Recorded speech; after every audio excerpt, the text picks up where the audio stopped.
할렐루야. 시편 강해를 제가 잘 안 하는 편인데 저희 집사람이 시편 강해를 좀 해보라고 자꾸 저에게 꼬드겨가지고,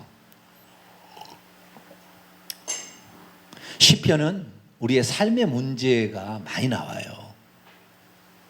그래서 삶의 문제를 해결해야 되는데, 제가 제 자신을 돌아보면 저는 원리를 잘 가르치는 사람이에요. 원리를.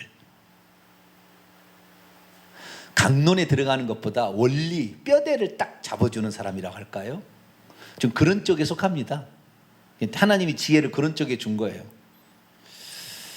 만약에 이 강론에 들어가서 이런 걸 잘했다면 아마 부흥이 많이 되었을 거예요. 아마 부흥이 많이. 근데 하나님께서 저에게 주시는 종이, 은사가 영적인 세계를 볼 수 있는 눈을 많이 주셨지, 이 땅을 살아가는 어떤 이렇게 강론들의 문제, 이런 거에 대해서 저는 무슨 생각이 드니, 왜 이런 고민을 좀 안 하냐면요, 우리가 염려한다고 키를 한 자나 더 늘릴 수 있겠는가? 염려한다고 해서 흰머리를 검게 할 수 있겠는가? 염려는 우리가 하지 말고 너희 염려는 주께 맡기라. 그리하면 저가 이루시리라. 나는 그 말씀을 너무나 믿어요. 그렇기 때문에 보통 설교하는 사람들이 설교를 들어보면은 염려하지 말라 그러면은 왜 염려할 수밖에 없는지 막 세상에 관계된 이야기를 많이 나열해 나와요. 그래서 그런 것은 이렇게 풀어가는 것이다라고 해석해 주니까 좋아하는 거죠.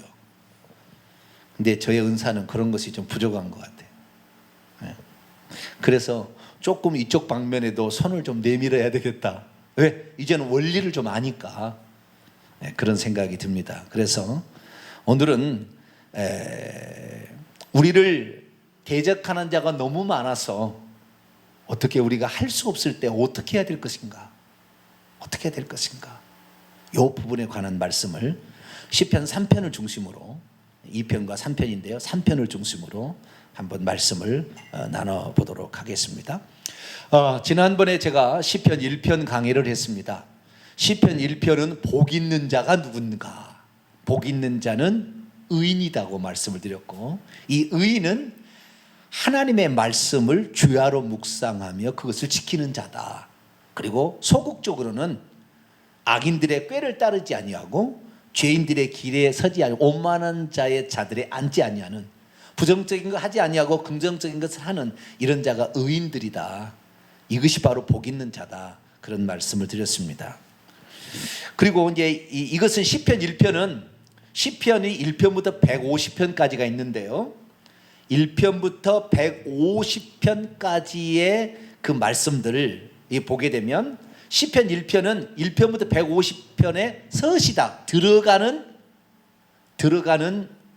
그 시다라고 보시면 되는데요. 그래서 의인과 악인의 삶을 하나님께서 이 시편을 통해 얘기합니다. 악인은 반드시 망할 것이고 의인은 반드시 시냇가에 심은 나무가 때를 따라 잎사귀가 청청하며 잎사귀가 마르지 아니하고 그 열매를 많이 맺힘같이 그렇게 될 것이다 라는 사실을 시편 전체가 얘기를 하는 거예요. 그래서 이 시편의 이야기가 그렇게 되어 가고 있습니다. 그래서 이 시편을 이렇게 보게 되는데, 시편은 크게 5가지로 나눈다겠죠. 5 권위로 되어 있다. 5권으로. 이 5권으로 되어 있는 것은 모세 오경이 5가지잖아요. 모세 오경이 창세기, 출애굽기, 레위기, 민수기, 신명기라는 5가지가 있는데, 매 안식일마다 모세 오경을 읽습니다. 모세 오경을 읽을 때에 찬양을 같이 하려고 시편도 5편으로 나눈 거예요. 그래가지고 모세 오경 어느 거 읽고 그 다음에 시편 한 편을 읽는 거죠. 이런 식으로 나눠서 그러려고 일부러 좀 의도적으로 배치를 한 것입니다. 시편은 맨 처음에 다윗이 이 시편을 정리해서 1권을 만들었어요. 그래서 1권은 1편과 2편을 제외한 나머지는 다 다윗 것인데, 이 다윗이 쓴 시편이 1권입니다. 1권. 그래서 다윗이 정리한 것이고요. 그 다음부터 2권, 3권, 4권이 있는데 2권, 3권, 4권은 히스기야 왕 때에 두 번째 편집이 됐고 마지막은 에스라 느헤미야 시대에 편집을 해서 오늘 우리에게 전해주고 있습니다. 그래서 시편 1권은 1편부터 41편까지가 한 편인데 모든 시편은 마지막에 찬송을 합니다. 찬송을. 자, 41편을 한번 볼까요? 시편 41편 마지막 절을 딱 보면 찬송으로 끝나게 되어 있어요. 자, 읽습니다. 시작. 이스라엘의 하나님 여호와를 영원부터 영원까지 송축할지로다. 아멘 아멘. 이렇게 찬양으로 끝납니다. 일부러 그렇게 만들어 놨어요. 그러면 시편 2권은 어떠냐? 2권 72편을 한번 볼까요?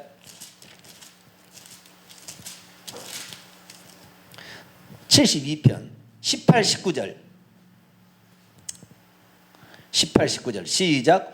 홀로 기이한 일들을 행하시는 여호와 하나님 곧 이스라엘의 하나님을 찬송하며 그의 영화로운 이름을 영원히 찬송할지어다. 온 땅에 그의 영광이 충만할지어다. 아멘 아멘. 그리고 이새의 아들 기도가 끝나니라. 그러니까 한때는 시편이 2권만 있었을 때가 있었던 거죠. 2권만 끝났다고 돼 있으니까. 그래서 또 추가가 된 거예요. 3권, 4권, 5권이. 자, 3권을 또 볼까요? 89편을 볼까요? 89편 마지막 절 52절 읽습니다. 여호와를 영원히 찬송할지어다. 아멘 아멘. 이렇게 돼 있죠. 그 다음에 106편을 볼까요? 4권 106편 4권 마지막 106편 48절 시작. 여호와 이스라엘의 하나님을 영원부터 영원까지 찬양할지어다. 모든 백성들아 아멘 할지어다. 할렐루야. 이렇게 되잖아요. 마지막 이제 150편은 끝나잖아요. 150편인데 150편을 봐봐요. 150편인데 이 150편은 처음부터 끝까지 찬송이거든요. 할렐루야. 그의 성소에서 하나님을 찬양하며 그리고 마지막에 6절입니다. 시작. 호흡이 있는 자마다 여호와를 찬양할지어다. 할렐루야. 그러니까 각 그 시편 가운데 1권부터 5권의 마지막 절은 찬양으로 끝나게 돼 있다고요. 찬양으로. 찬양으로 끝나게 돼 있고 또 시편 150편은 시편 전체의 찬양이에요. 아시겠죠? 맨 마지막에 찬양을 하나를 딱 몰아놨어. 이런 식으로 의도적으로 편집이 되어 있습니다. 의도적으로. 우리가 이건 참조하시고요. 자, 그럼 다시 들어옵니다. 시편 1편은 시편 전체에 대한 들어가는 서시다. 이렇게 보시면 되고 시편 150편은 찬양으로서 마치는 것이다. 그렇게 보시면 되겠고요. 그럼 시편 2편은 뭐냐? 시편 1편부터 41편까지가 1권인데 이 1권의 서시가 2편입니다. 1권의 서시가. 그리고 3편부터 이제 시작이 되는 거예요. 아시겠죠? 다른 것은 2권은 42편인데 42편이 서시예요. 그러나 요 시편 1편만은 총 서시가 1편이고 2편이 1권의 서시입니다. 들어가는 그러한 시예요. 그래서 이 1권의 내용은 뭐냐면 다윗이 그 사울과 갈등하고 있었을 때나 그 다음에 자기가 많은 어려움을 겪고 있었을 때 그럴 때 쓴 시편이 주로 많이 있습니다. 근데 오늘 읽었던 말은 그런 시편은 아닙니다만 주로 이 다윗의 삶에 관한데 1편과 2편은 다윗의 이야기만 거의 나와요. 다. 그 다음에 3편부터는 다른 이야기 나옵니다. 그래서 1권과 2권은 다윗이 쓴 것이 많다라는 것이고요. 자, 그러면 2권은 뭘까요? 2편은 뭘까요? 2편은 누가 썼다고는 말이 있어요? 없어요? 없어요. 누가 썼다는 말이 없어요. 그런데 찬찬히 읽어보면 누가 썼는지 감이 나와요. 제가 설명을 간단히 하면서 제가 읽어볼 테니까 누가 썼을까? 첫째, 다윗이 썼다. 둘째, 모세가 썼다. 셋째, 솔로몬이 썼다. 아삽이 썼다. 그 다음에 고라 자손이 썼다. 5가지 정도로 예상을 하고 한번 이렇게 읽어보면은 누가 썼는가 한번 짐작해 보세요. 어찌하여 이방 나라들이 분노하며 민족들이 화살을 경영하는가? 세상의 군왕들과 주권자들이 서로 꾀하여 말하기를 여호와와 그의 기름 부은 자들을 대적하며 우리가 그들의 맨 것을 끊어버리고 그의 결박을 벗어버리자고 말하는데요. 누가요? 세상의 군왕들과 주권자들이 그렇게 한다는 거예요. 그러자 하늘에 계신 이가 웃으시며 주께서 그들을 비우시리로다. 그때에 하늘에 계신 자가 불을 발하며 진노하사 그들을 놀라게 하여 이르기를 내가 나의 왕을 내 거룩한 산 시온에 세웠다 하시리로다. 자, 여기에 기름 부음 받은 자 나의 왕이 누굴까요? 네? 느낌이 느낌이 다윗이거나 솔로몬 정도 됩니다. 왜냐하면 나의 거룩한 산 시온 산성을 누구한테 뺏었어요? 여부수 민족에게 다윗이 뺏어가지고 하나님의 도성으로 만듭니다. 예루살렘을 여부수 가나안 7족족 중에 하나의 족속이었죠. 여부수 족속에서 뺏어가지고 이것을 하나님의 도성으로 만든 사람이 다윗입니다. 그래서 그 도성을 시온 산성이라고 명했죠. 그렇기 때문에 여기에 힌트는 6절에 내가 나의 하나님이 말씀하시는 거예요. 내가 세운 왕을 내 거룩한 산 시온에 세웠다 하리로다 이렇게 했단 말이죠. 그러면 이 시편은 누구 시편일까요? 다윗에 관한 어떤 것, 다윗이 자기 아버지를 위하여 쓸 수도 있고 또는 다윗이 직접 그렇게 말할 수 있는 시편일 수가 있겠죠. 그 뒤에 또 두 번째 파트를 볼까요? 내가 여호와의 명령을 전하노라. 여호와께서 내게 이르시되 너는 내 아들이라 오늘 내가 너를 낳았도다. 내게 구하라. 내가 이방 나라를 내 유업으로 주리니 내 소유가 땅끝까지 이르리로다. 내가 철장으로 그들을 깨뜨리며 질그릇같이 부수리라 하시도다. 아멘. 여기에 시편 2편에서 1절에서 6절까지를 보면 다윗이 쓸 수도 있고 솔로몬이 쓸 수도 있을 수 있어요. 그러나 7절부터 9절 보면은 답이 나와요. 누가 썼을까? 거의 답이 나옵니다. 왜냐하면 솔로몬이라고 말하기는 어렵습니다. 왜냐하면 솔로몬은 전쟁하지 않은 사람이에요. 평화의 왕입니다. 그런데 이 사람이에요. 이방 나라를 내 소유를 줄 테니까 네가 철장으로 깨뜨려라. 하나님이 명령을 했다는 거예요. 너는 내 아들이니까 이렇게 했다는 거죠. 그래서 나중에 하나님께서 뭐예요? 그 이새의 뿌리가 되시고 이새의 가지가 되고 줄기가 되는 이런 말이 나오잖아. 이새, 다윗의 아버지. 그래서 요 문장은 아무래도 다윗일 개연성이 아주 많아집니다. 이 두 번째 파트를 통하여, 문단을 통하여. 세 번째 파트는 이제 또 읽어봅시다. 그런즉 군왕들아 너희는 지혜를 얻으며 세상의 재판관들아 너희는 교훈을 받을지어다. 여호와를 경외함으로 섬기며 떨며 즐거워할지어다. 그의 아들에게 입맞추라. 그렇지 아니하면 진노하심으로 너희가 길에서 망하리니 그의 진노가 급하심이라. 여호와께 피하는 사람은 모든 사람이 다 복이 있도다. 여기 보면 지혜와 교훈을 말하고 경외함을 말하면은 잠언 생각이 나지 않아요? 또 그렇죠? 그래서 이 시편은 누가 썼는지 안 써놨어요.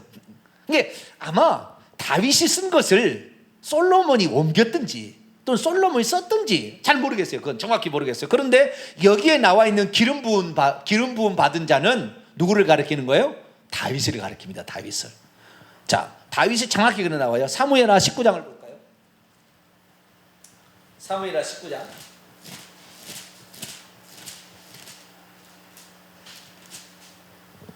21절.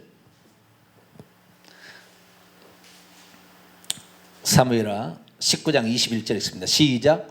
수르야의 아들 아비새가 대답하 이르되 시므이가 여호와의 기름 부으신 자를 저주하였으니 그로 말미암아 죽어야 마땅하지 아니하리까 아니라. 다윗을 지칭하는 용어가 뭐였어요? 여호와의 기름 부으심을 받은 자라. 이렇게 일컬어졌습니다. 그러니까 다윗은 마태복음 1장 1절 하면은 아브라함과 다윗의 자손 예수 그리스도의 세계라. 그래서 기름 부음 받은 자로서 예수님을 예표하는 가장 확실한 인물이 누구냐? 다윗입니다. 아브라함은 기름 부음을 받지 않았어요.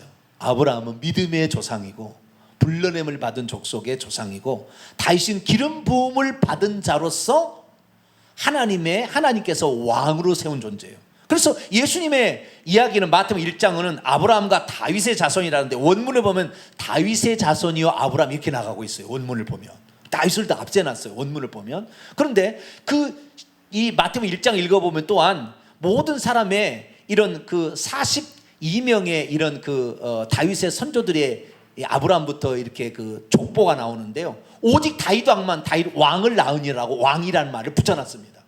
그래서 이 메시아가 누구냐? 왕이신 기름 부음 받은 자라는 사실을 마태복음 1장을 얘기하는데, 예표로서 다윗 왕이었다 그것이 라는 사실을 얘기합니다. 그래서 마태복음 1장 읽어보면은 이 14대 14대 14대를 나눠 가지고 42대 만에 아브라함의 자손으로서 예수님이 오셨다 이렇게 표현하는데, 14 14 14가 다윗이라는 히브리어를 숫자로 매기게 되면 14가 나와요. 다윗이라는 글자를, 다윗 아시겠죠? 다윗이라는 글자를, 그 히브리어 글자를 숫자, 우리나라 말과 틀려서 그 헬라어도 알파는 1이고 베타는 2고 이렇게 숫자가 각 그 알파벳에 매겨 있거든요. 히브리어도 마찬가지인데 그 숫자를 합쳐보면 14예요, 다윗이.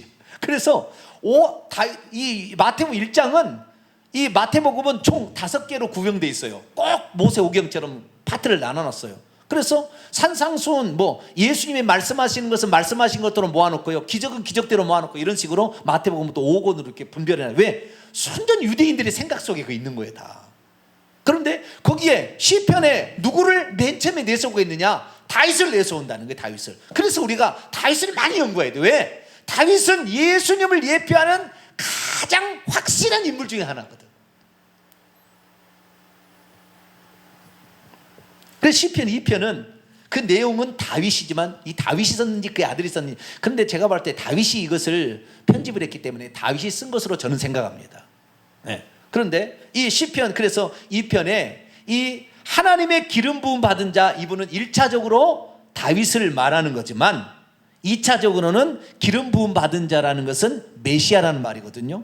히브리어를 보면은 메시아라고 나와요. 이것이 신약에는 그리스도를 지칭하는 거니까 그리스도를 예표하는 것입니다. 그래서 만약에 그리스도가 이 땅에 오시는데 세상 사람들이 그를 무시하면 하늘에 계신 자가 웃어버린다고 그랬다고요. 그래서 예수님 오셨을 때에 서기관과 바리새인, 세상의 군왕들, 사내들인 공회가 예수님을 때 하나님 웃어버리는 거예요. 기름 부은 바를 대적하지 말라는 거예요. 그런데 끝끝내 기름 부은 받은 자를 대적해서 십자가에 죽여버리잖아요. 그래서 베드로가 이 유대인들이, 종교 지도자들이 기름 부음 받은 자를 죽였다고, 그 오순절 성령 강림 때 그 사건을 보고 달라든 사람을 위하여 설교할 때 이 본문을 이용합니다. 시편 2편 1절과 2절 말씀을 인용하는 것입니다. 자, 사도행전 4장을 한번 볼까요?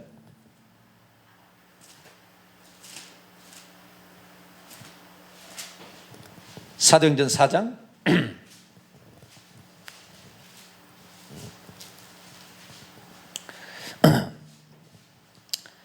25절로 26절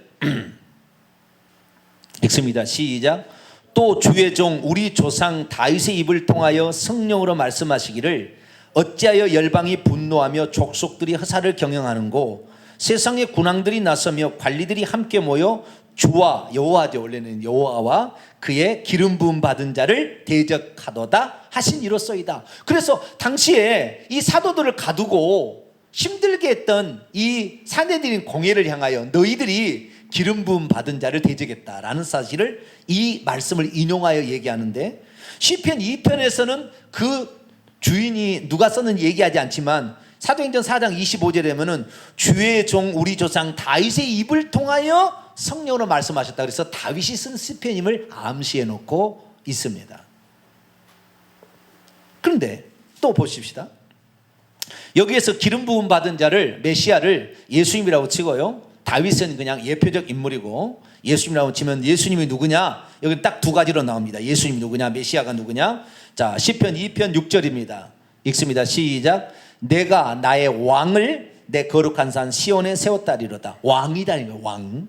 그 다음에 7절입니다. 7절 시작. 내가 여호와의 명령을 전하노라. 여호와께서 내게 이르시되 너는 내 아들이라. 오늘날 내가 너를 낳았도다. 그 다음에 12절 그의 아들에게 입맞추라. 그래서 여기에 메시아가 누가 될 것이냐 하면 그분은 왕일 것이고 그분은 여호와의 아들일 것이다. 하나님의 아들일 것이라를 딱 예표. 그래서 시편 2편은 메시아 시편이라고 그래요.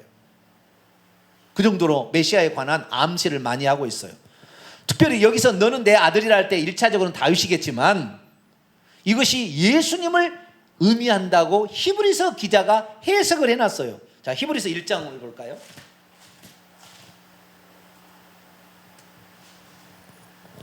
히브리서 1장 5절.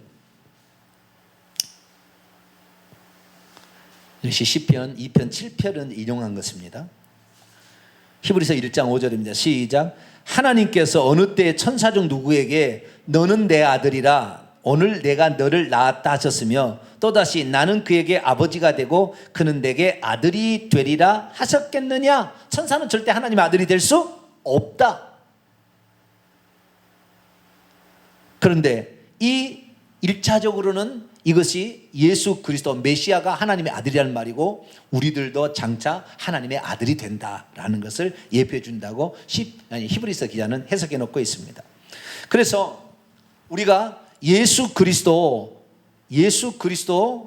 기름 부음 받은 자를 대적하면 된다 안 된다? 안 되는 거예요. 그것이 예표가 오늘날 주의 종들입니다. 이 주의 종들을 대적하면 자손이 힘들어요. 아주 힘듭니다. 그것은 어쩌면 그 예표라고 할까요? 좀 그런 게 있어요. 그래서 우리는 주의 종들을 힘들게 하면 안 됩니다. 그건 나를 얘기하는 것 같아서 이상한데요. 성경의 가르침 우리가 따라야 돼요. 성경에. 그래서 다윗은요, 자기의 선왕이 자기를 죽이려고 했지만 10년을 피해 다니지만 주의 기름 부음 받은 자를 내가 처리할 수 없다고 항상 살려줍니다. 기름 부음 받는 하나님께서 그를 죽이려 했는지는 모르겠지만 내 손으로 죽이는 것은 하나님이 허락하지 아니했다 딱 얘기한다고요. 예비 하나님께서 버렸어요. 그래서 악신이 임했다고요.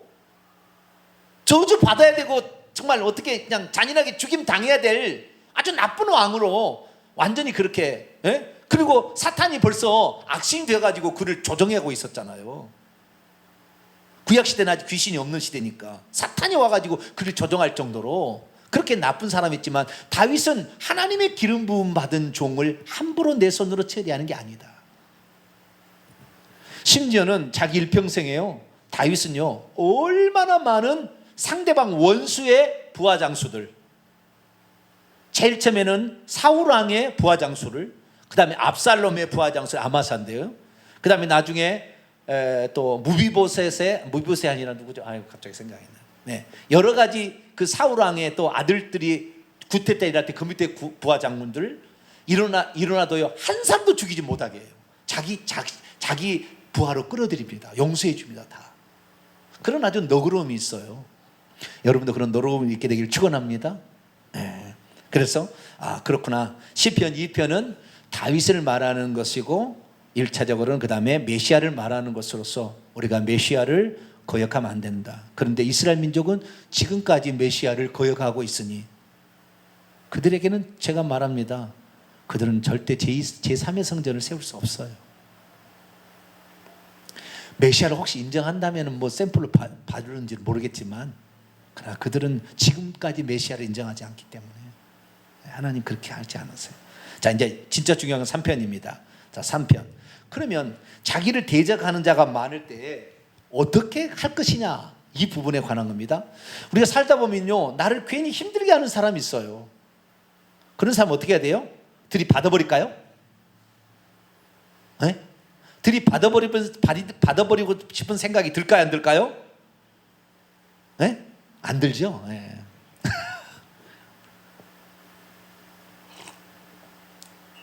때로는 그러잖아요. 속에서 내가 성질이 없어서 참은 줄 아냐? 그런 마음이 속이 들잖아요. 나를 대적하는 자들, 나를 힘들게 하는, 나를 괴롭히는 자. 성경 원문에 보니까 나를 대적하는 자, 원문에 나를 괴롭히는 자예요. 나를 괴롭히는 자가 있다. 나를 괴롭히는 자가. 회사에 가면요 나를 괴롭히는 자가 있어요. 회사에 가도. 네? 교회를 가면은 그런 얘기를 해요. 그 집사님 없었으면 좋겠대. 왜 그 집사님이 나를 괴롭힌지 모르겠대. 네? 그런 사람도 있어요. 근데 그런 사람이 있을 때 어떻게 해야 될 거냐? 다윗이 풀어가는 해법을 우리가 찾아보십시다. 들이받아볼 거니까. 어떤 사람은 그거 하나 쏙 빼버리면 괜찮을 거라고 생각해요. 그 쏙 빼버리면은, 그럼 그 쏙 빼버리면은, 그러면은 평온할까요? 또 다른 놈이 또 일어나요. 그러니까 뭐 빼버린다고 해서 그게 될 일이 아니라고요. 내가 보니까 어떻게 해야 되냐? 하나님의 방법으로 해야 됩니다. 하나님의 방법을 어떻게 했을까요? 시편 3편에 해결책이 있습니다. 자, 문제를 봅니다. 1절과 2절이 문제입니다. 문제. 자, 읽습니다. 시작. 여호와여, 나의 대적이 어찌 그리 많은지요. 이러자 나를 치는 자가 많으니이다. 많은 사람이 나를 대적하여 말하기를 그는 하나님께 구원을 받지 못한다 하나이다 셀라. 이렇게 돼 있어요. 자, 여기 보니까 원문을 제가 읽어볼게요. 여호와여, 나를 괴롭히는 자가 어찌 그리 많은지요. 이러라 나를 대적하는 자가 많으니이다. 많은 사람이 나의 영혼을 혼을 가리켜 말하기를 그에게는 하나님의 도움이 없다 하나이다. 그렇게 하면은 이 사람 어떻게 해야 되겠어요? 가만 안 둬야 되겠잖아요. 근데 이 시를 다윗이 그에다 시의 그 제목을 지어놨는데, 다윗이 그의 아들 압살롬을 피할 때 지은 시라고 돼 있잖아요. 그렇죠? 다윗이 압살롬을 피할 때 다윗을 진짜 괴롭히는 놈이 하나 있었어요. 누구였을까요? 기억이 안 나시는? 그 있어요. 다윗이 도망갈 때 저주를 막 한 사람 있었잖아요. 생각 안 납니까? 사무엘하 15장을 한번 볼까요?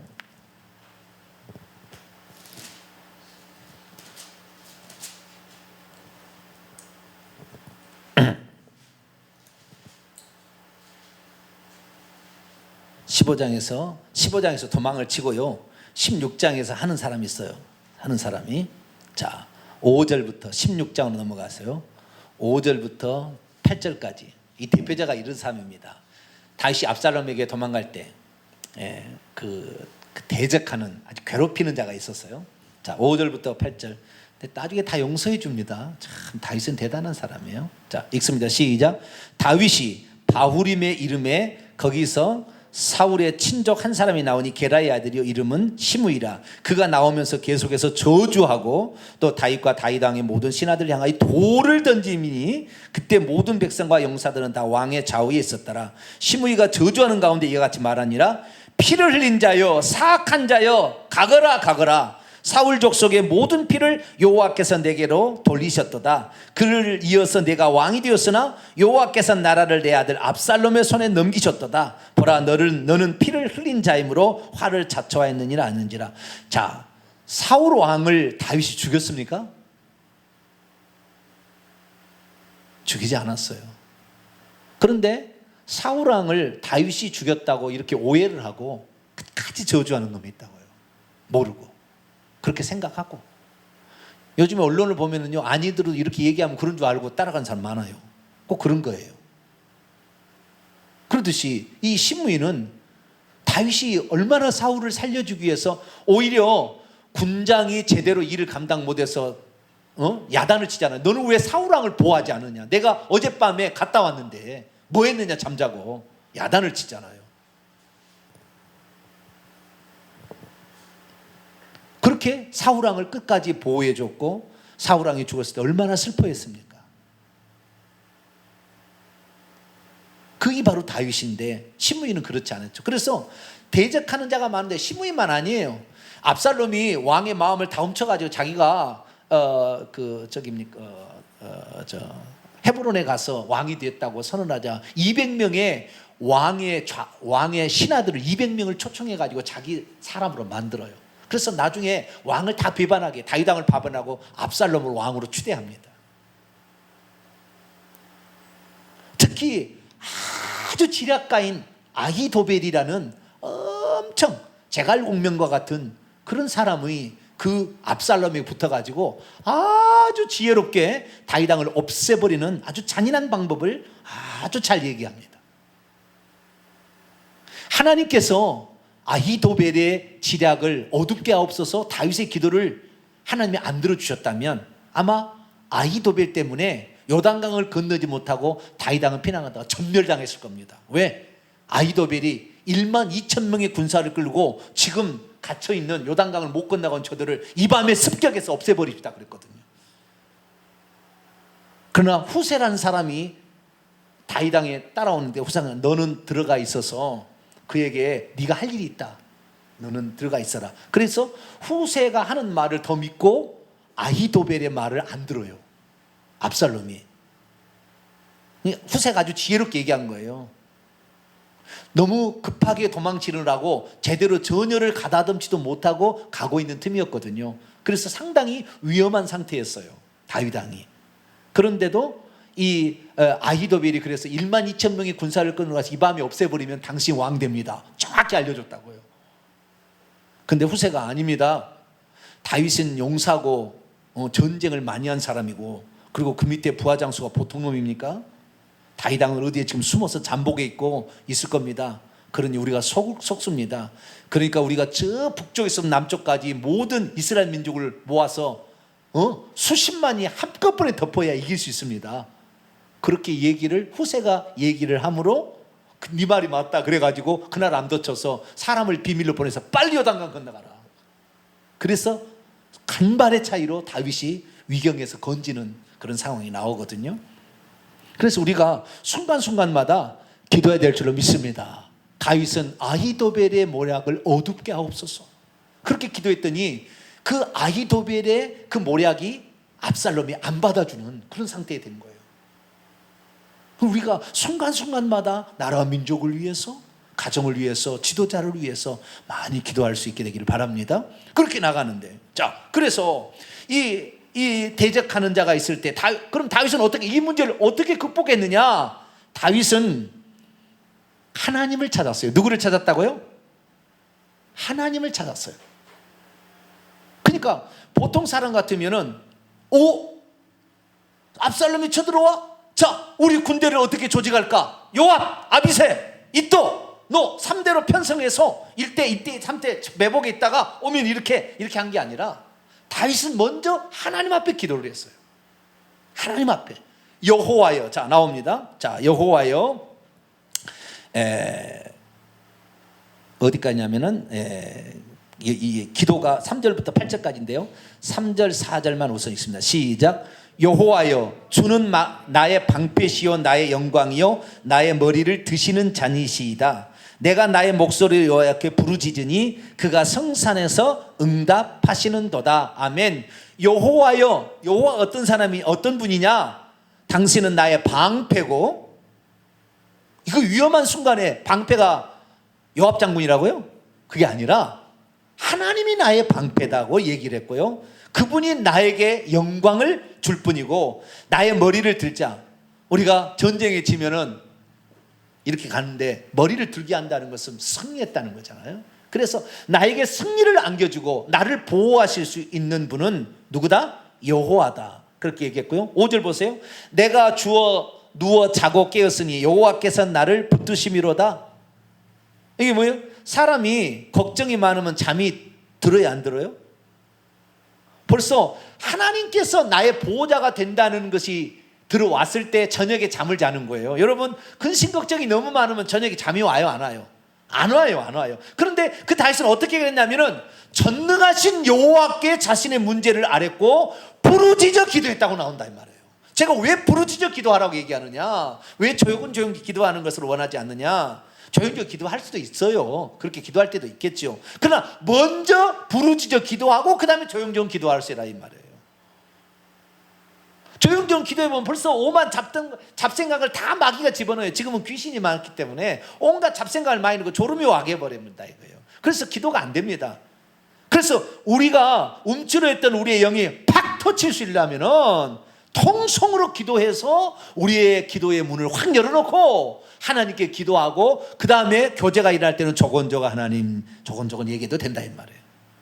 그런데 이게 교회에 올 때부터 벌써 머리를 귀신들이 다 싸가지고 정신 복잡해 있는데 조용조용 기도하면 꼭 눌렸다 가는 거예요. 졸다 간다니까요. 새벽에도 그냥 졸다 가는 거예요. 그냥 그게 아니에요. 그게 아니라 말씀을 들어 확 열리잖아요. 그때 다 기도를 해야 되는 거예요.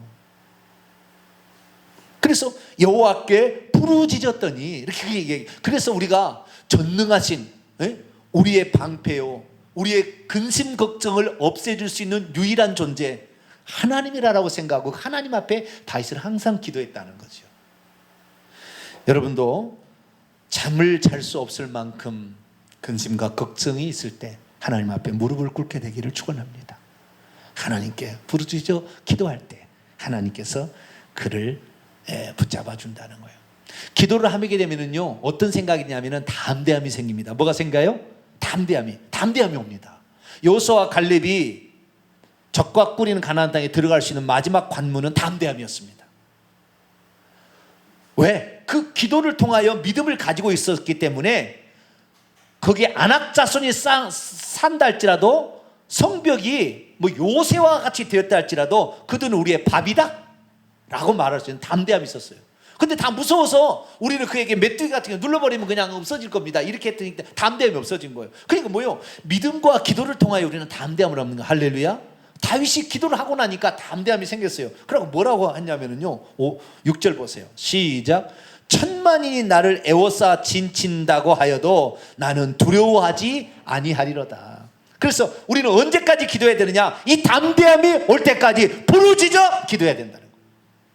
근심 걱정이 없어져서 잠을 포근히 잘 수 있을 때까지 우리는 부르짖어 기도해야 됩니다. 언제까지 기도해야 되느냐? 이거 기준이에요. 그것이 평안해질 때까지 우리의 마음이, 그리고 담대해질 때까지 우리 하나님을 의지할 수 있기를 축원합니다. 그 여호와 하나님을 의지해야 된다는 거죠.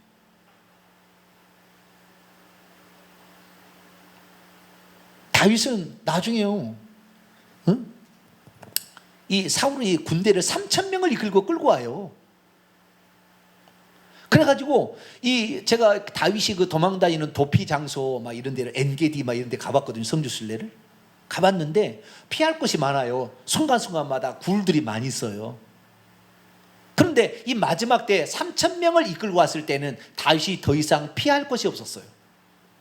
왜? 주변의 모든 사람들이 다윗을 고소했습니다. 사울왕이 알렸습니다. 그래서 다윗이 더 이상 피할 곳이 없었어요. 그때 다윗이 하나님께 부르짖었더니 하나님께서 어떻게 했느냐? 블레셋 나라를 이스라엘이 침범하게 만들어버린 거예요. 블레셋 나라를. 그래가지고 급히 전령이 와서 블레셋이 이 나라를 침범. 저기 다윗을 이제 잡을 수 있는데, 아니 지금 블레셋이 왔는데 지금 다윗이 중요합니까? 안타깝다 그러고 가요.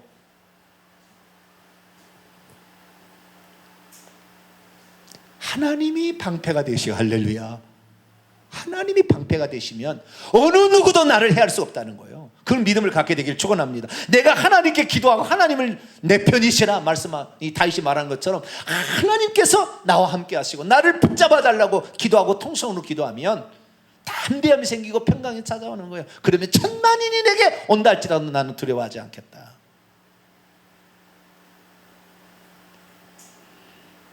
그리고 하나님이 하실 일을 찬양합니다. 7절 보세요. 7절 8절 시작. 여호와여 일어나소서, 나의 하나님이여 나를 구원하소서. 주께서 나의 모든 원수의 뺨을 치실 것이고 악인들의 이빨을 부서뜨릴 것이니라. 구원은 여호와께 있사오니 주의 복을 주의 백성에게 내리소서. 하나님이 다 하실 것이다라는 거죠. 우리의 믿음이 다윗과 같으면 얼마나 좋을까요? 그죠? 네? 얼마나 좋을까요? 근데 우리는 늘 흔들려요. 그래서 우리는 말씀을 들어야 됩니다. 그리고 부르짖어 기도합니다. 할렐루야. 그럴 때 우리에게 믿음이 오는 거, 담대함이 오는 거예요. 평강이 찾아오는 것이죠.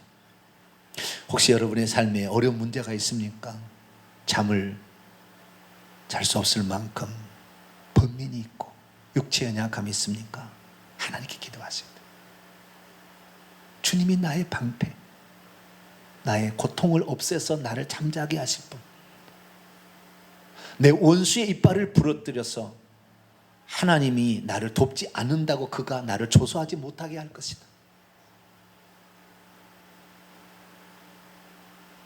그렇게 우리가 기도해야 됩니다. 그래서 이 금요일 날은 기도하는 시간이잖아요. 저희 집사람이 설교를 짧게 하고 기도를 많이 시키래요. 그래서 오늘은 여기까지 제가 하겠습니다. 네, 여기까지 하고요. 우리가 기도해야 되겠어. 기도. 여러분의 삶을 힘들게 하고 어렵게 하는 문제 하나님께서 다 치우신다고 약속하셨습니다. 다윗이 그것을 기억하여 다윗의 시편으로 남겨두셨습니다. 우리들도 이렇게 기도하라. 여호와께서 네 편이 되어서 너희 원수의 뺨을 치실 것이고 악인의 이빨을 꺾어버릴 것이다. 그리고 하나님의 도움이 없다라고 하는 그 대적을 물리치고 너를 보호하실 것이다. 약속하고 있습니다. 우리의 삶의 모든 문제 하나님께서 이 시간에 응답하여 주셔서 원수로 하여금 웃지 못하게 하시고 오히려 하나님의 살아계심을 드러내어서 나로 하여금 하나님이 살아계신다는 것을 내가 확실히 믿고 담대해서 사람들에게 당신도 이것을 믿어보십시오 말할 수 있는 그런 자로 나를 세워주시옵소서. 나의 기도에 응답해 주시옵소서. 그렇게 간절히 기도하시다 가겠습니다. 제가 기도하고 축도하고 통성으로 기도하면 자유롭게 마칩니다. 하나님 감사합니다. 오늘은 메시아의 시편과 대적자가 있을 때 어떻게 해결하는 것인가를 들었습니다.